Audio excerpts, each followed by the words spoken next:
Welcome to Beta Vision, where I take a look at upcoming indie titles, and today I'm looking at Wanderstars. Developed by Paper Castle Games and published by Fellow Traveller, this turn-based RPG sees you guiding the plucky fighter Ringo in her quest to reunite the missing pieces of a mysterious map that could lead to the location of the mystical wish-granting artifact, the titular Wanderstar, and possibly her long-lost brother. The game is set to release August 1st, 2025 on home computers. Now, this is technically my second preview of it, so consider this a re-preview, as the demo just got an update adding a few new interesting bits and pieces here and there. Links to digital stores for the title can be found in the video description. With that said, let's get into the positives, all the things I enjoy about this one.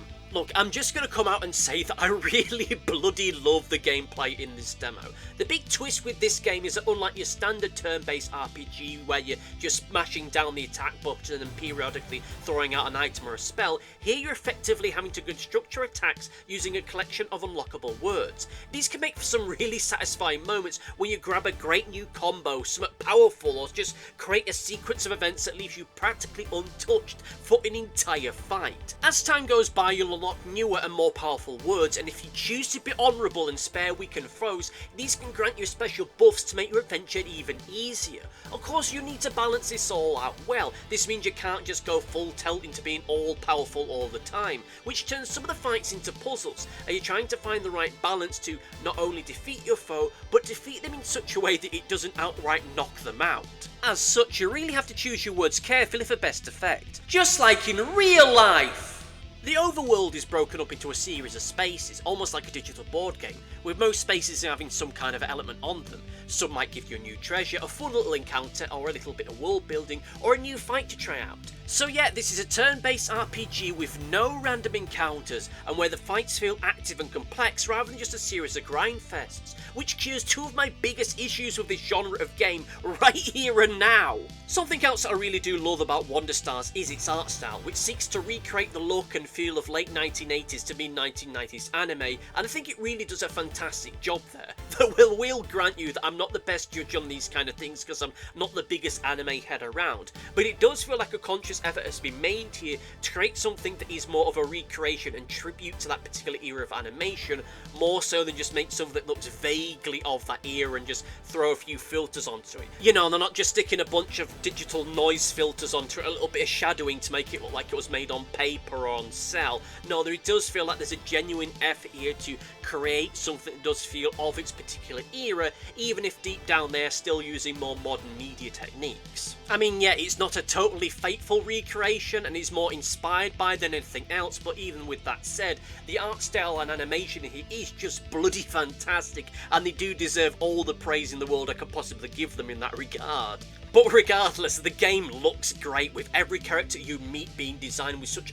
rich personality and character that it makes it great fun to see what the new character or foe you're going to meet is going to look like. This whole vibe is elevated by the soundtrack and sound design, which once again is really leaning into the retro anime feel. The soundtrack especially feels like it comes from some series from yesteryear, and likewise the in-game sound effects really lean into this as well, which can further be enhanced in the options menu by switching to classic sound effects. It is clear that Wanderstars is a labour of love to a very specific and nostalgic era of animation, and I really have to take my hat off to the developers here. They have done a great job thus far in making something that feels like an honest tribute to something without misjudging or misremembering one element or another here to make it feel too old or too recent. They get the correct vibe and they deserve major credit for that.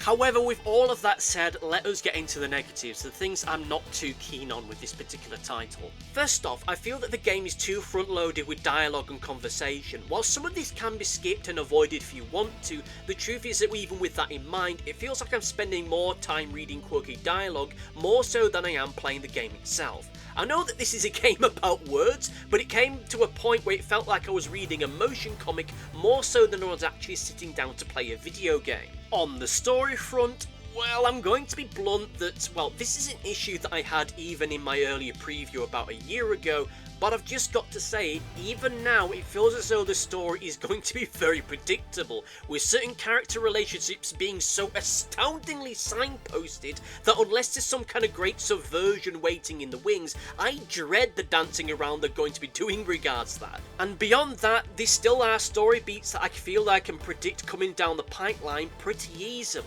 I mean, I'm sure that the journey to get to those particular moments in the story is going to be exciting, is going to be fun, but I really don't feel as though I should be sat here weeks away from the release able to almost predict exactly how this story is going to end up going after only playing the demo. Of course, I'm a professional writer and script writer, so I'm more sensitive to this kind of stuff than your average man or woman on the street, but even still, given just how good Underhero's story was, I'm expecting something strong here, and maybe the predictability is just them playing into the whole Saturday morning cartoon, Saturday morning anime vibe, and maybe from here on out it's going to get a little bit more unpredictable, a little bit more different and interesting, and even if it doesn't, it kind of sticks with the vibe, but I suppose we'll just have to sit back and see how things play out. I mean, even if the story's predictable, it could still be told in a very interesting way, or still have certain charms to make up for that fact, so yeah, I don't want to sound like I'm being a doomer here, but still, we'll see how it all pans out. But even with that in mind, I'm still really looking forward to this one because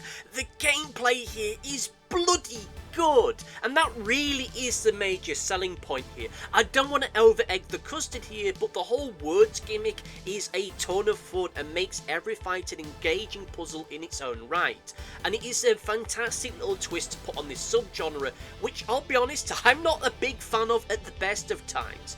But, you know, don't get it twisted. This isn't me saying that that is the only good thing I like about it. Like I say, I do love the art style, and the writing does still have a charm to it, even if I think the more serious story points are a little bit too predictable for my liking, but even still, you know, this is stuff I'm sure will play out fairly well. I did enjoy Underhero, even if that was a little bit predictable here and there, but even still, this, at the end of the day, the story stuff might be a different strokes for different folks kind of deal, which, yeah, fair enough, we'll soon see how all that rolls out, but all the same, I'm really looking forward to this one. Let me know what you think about this one down in the comment section down below. Are you looking forward to it? Are you excited about it? Let me know. Thank you all for listening, thank you all for watching, and see you next time. Goodbye! Thanks for watching. Be sure to like, favourite, subscribe, click the bell, and do all the YouTubey stuff that YouTube wants you to do. Go on, it'll do me a power of good. Until next time, my friends, goodbye!